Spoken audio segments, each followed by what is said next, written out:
Yeah, whichever. Ready? Yeah, mate. Ready. So tall. Yes, no? Yep. Ready? Okay. Just hold on it. Okay, let's shoot. 1, 2, 3, go. Alright, this is the Wise Way pellet stove and distillation column by Rainier Distillers. And this is a pellet stove, gravity fed, non-electric. Uses no electricity, no augers, no motors. And today we're distilling water. So we have water in our wash pot.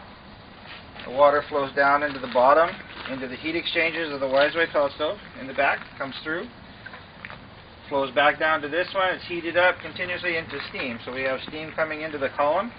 We have our spent, or the wastewater coming out here. We have our distilled water coming out here.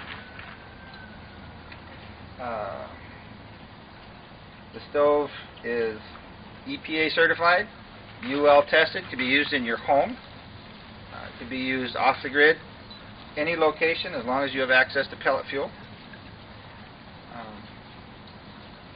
BTUs? BTUs, maximum BTUs are 58,000. It'll go all the way down to about 6,000 BTUs. So you're burning about 1.1 pounds per hour on low, and all the way up to about 7 or 8 pounds per hour on high. And square footage, Jerry, if you had this in a home, what it would heat up? Square footage, you'd heat anywhere from 12 to 1,500 square feet effectively. We heat our greenhouses with these stoves, and they're anywhere from 200 to 400 square feet. We also use them to heat the water for our aquaponic systems. We do a hydronic system that heats the fish tanks, keeps the fish warm, as well as keeping our beds warm for the bacteria that colonize that to convert our ammonia to nitrates. How clean does this run? So I can see there's nothing coming out of the top. Yeah. So Virtually no emissions whatsoever. Again, it's EPA certified as one of the cleanest burning stoves, and it's the only stove on the market that's non-electric, pellet stove. And so it's certified in all 50 states, and very efficient stove. And the pellets, so they can use any sort of pellets, Rick? Yep. These pellets are, you can use hardwood or softwood pellets. These are made out of Douglas fir primarily. They're a high BTU producing fuel. Hardwood pellets, you'd probably get a little bit more. Softer wood pellets produce a little more ash, and so you'd have a little bit less BTUs and more ash. Very simple to operate. The stove is lit through this portal here,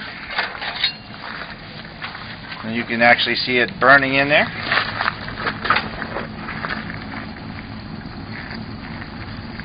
That's the primary burn chamber. Secondary burn chamber is here. Ashtray is here.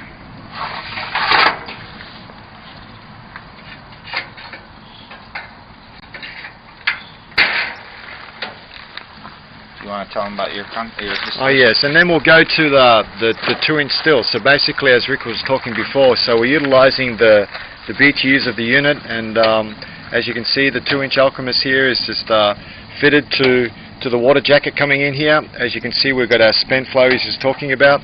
Great thing about this, not only can you distill your water if it was dirty, but you can actually distill ethanol. So basically you can have a 220-gallon tote, continuously feed this into the stove and create your ethanol. So you could run this 24 hours a day. When you're running for heating purposes for your home, you can utilize the still to make your ethanol for either your car or for cooking purposes. And for those micro distilleries that wish to get into a distillery that doesn't run on power, it's probably a great gimmick to have a product made that you actually it's a green product. You're actually not using any propane, electricity to make an alcohol beverage or a moonshine legally made in the USA, which I think would be a great gimmick. So there we have it. So this is the stove. Now, Rick, what would this be selling for, you think? MSRP on the stove is $15.95.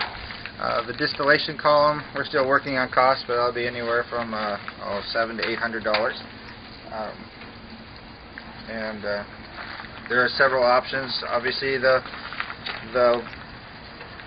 water heat exchangers are an additional cost. There's also wheels, there's guards, there's various accessories that can be attached.